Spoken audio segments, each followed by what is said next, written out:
Homeschooling is on the rise in the United States and Canada.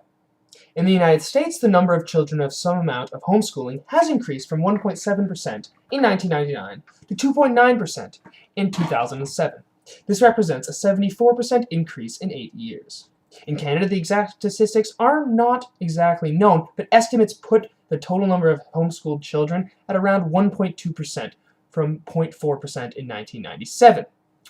This means it's a 300% increase in 17 years. This is a massive amount in both cases.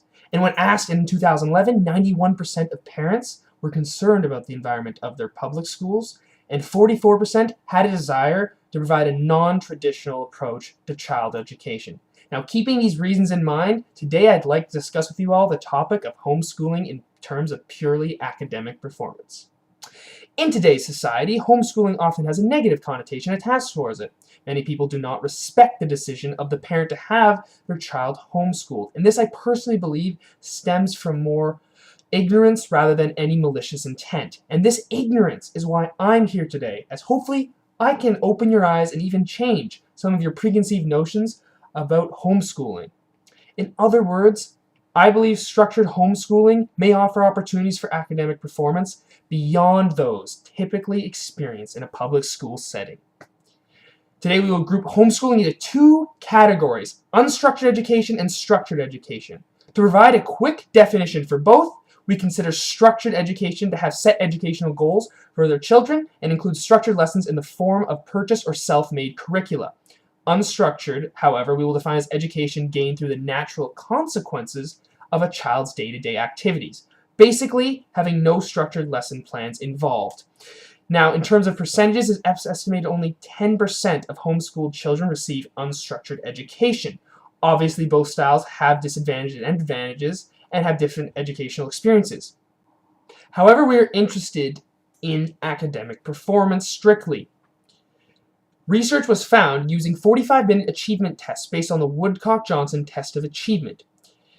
Results were found from this test that homeschooled children with a structured education outperformed public school children in all categories. However, with unstructured education, homeschooled children did not perform as well as public school children. This highlights a very stark contrast within the homeschooling community, and we can derive some important insights from this. Clearly, there are advantages to being homeschooled with a structured education. Homeschooling typically involves a high teacher-to-student ratio and a highly individualized instruction. It's basically private tutoring, which has always been associated with efficient learning. Effectively, it happens most often when the parents hire a private tutor or the children are enrolled in a private homeschooling institute. This is when it's most effective. This topic of homeschooling, however, comes with some ethical dilemmas. Much of the public believe that the homeschooled child is presented with a much lower standard of education. Obviously, in the vast majority of cases, this is not true, and the public must be made aware of this. This brings me back to my original point. Homeschooling, like I have said, has its advantages that public education cannot bring to the table. However, it all depends on the way the children are homeschooled.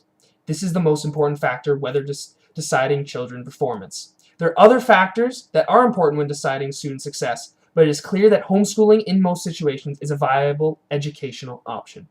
Thank you.